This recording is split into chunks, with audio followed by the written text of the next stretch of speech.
What's going on, guys? I'm back with another YouTube video, and today we're going to be talking about 5 potential Canuck prospects who could make the opening night roster this season. Before we get into the video, I want to make a special shout out to the project that I'm a part of for this NHL season, YVRHOCKEY. Follow us on Instagram and TikTok for daily news, Canucks updates, memes, PWHL Vancouver content. You don't want to miss out. I'll put the links to both of those in the description. One thing I think it's very important to highlight before we get into this video is it's very likely that some of these prospects might not start on the opening night roster, but they probably will play a few NHL games this season. It just depends on injuries and how the team's performing, really. First player we're going to be talking about today is Elias Pettersson, or DPD. One of the few bright spots from last season. He played in 28 games. He registered 1 goal and 2 assists. DPD is definitely more of a defensive defenseman. He could easily be the Canucks' next Matthias Ohlund. Both were brick houses. Similar build, and especially if PD can continue to bulk up over the next few seasons, money. Something I found interesting was the Canucks didn't send DPD down to the AHL during their Calder Cup run, likely meaning they are confident that he'll be playing in the NHL full-time this season. I like this a lot because I think DPD already has a lot of promise and potential, but getting the opportunity to be coached by a former stud defenseman like Adam Foote, it's only going to help him continue to grow. As of right now, DPD will probably be starting on the bottom pair or even as a 7th defenseman rotating out of the lineup with Derek Forbort. Player number 2 is Tom Willander. Canucks signed their top prospect Tom Willander this offseason. Not really sure what all the outside noise was around that time. Will he get traded? Will he even sign here? I don't even know why there was negative attention around it. I feel like that was a lot of just the media itself. Willander hasn't played a game of pro hockey yet, but honestly, he seems ready to make that jump, and there's definitely a possibility he could be on the opening night roster. There's definitely a spot on that third pair right side with his friend DPD. Just saying. This Canucks decor is about to cook in a few seasons. Willander is already great defensively and could easily be one of the fastest skaters on this Canucks roster. And even if the Canucks decided they wanted Willander to start in Abbotsford this season, as long as Willander is getting playing time, top minutes, power play, all situations, it might be best case scenario. He'll definitely make his Vancouver Canucks debut at some point this season. Number 3 is Vitali Kravtsov. I made a video back in June talking about how the Canucks should bring back Kravtsov on a 1-year deal. Really just see what you've got in this prospect. Kravtsov has done fairly well over in the KHL. In 66 games, he scored 27 goals and totaling with 58 points. Clearly, he was impactful, and hopefully he can bring some of that success to the Canucks lineup. Kravtsov mentioned he was coached by one of the former Canadian World Junior coaches, Benoit Groulx, and that he learned about how to translate his game from there to here,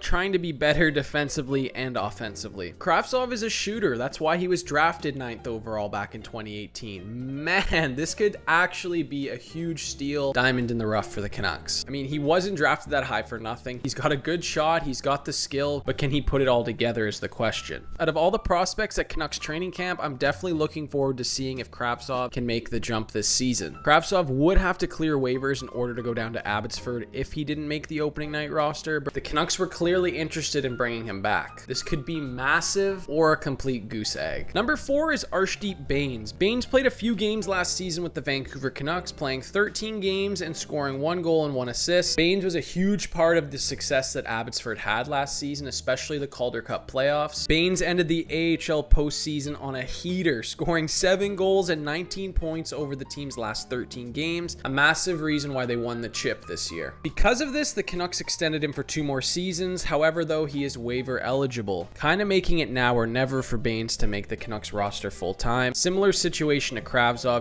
as long as Bains has a good training camp in preseason, I really don't see why Bains wouldn't be a lock for the bottom 6 this year. I also love the fact that Bains was undrafted, signing from the WHL a few seasons ago. He's a hometown kid. He's got incredible work ethic to go undrafted and sign with his hometown team, and now to be knocking on the door as a potential full-time NHLer. Love to see it. Number 5 is Jonathan Lekkerimaki. Lekkerimaki probably has the highest ceiling out of all Canucks prospects. Last year, Lekkerimaki had a great training camp and could definitely push for a full-time spot this year. In the back of my mind, I kind of thought that he'd be replacing Brock Besser one day. Could still happen. Lekkerimaki did deal with some injuries last season as well as in the AHL playoffs, which was also great pro experience for him and all the Canucks prospects playing meaningful hockey and winning a championship. I think this is a similar situation to Tom Willander, where if they tear it up in training camp and preseason, then hell yeah, let them be on the opening night roster. But it also doesn't hurt if you start Lekkerimaki in the AHL. Let him get get some reps, play in all situations, top minutes, power play, let him get his confidence up. And then when there's injuries or whatever it is, call him up. The other thing too is Lekkerimaki is still waiver exempt. So I think it's more likely he starts in Abbotsford instead of waiving a player like Bains or Kravtsov. It just makes the most sense in my opinion. Anyways, guys, if you've made it to this point of the video, I appreciate it. Thank you all for the support lately. We're less than 2 weeks away from the Canucks home opener. I'm pumped. Let me know in the comments which Canuck prospect you think most likely makes the opening night roster. Until next time, peace.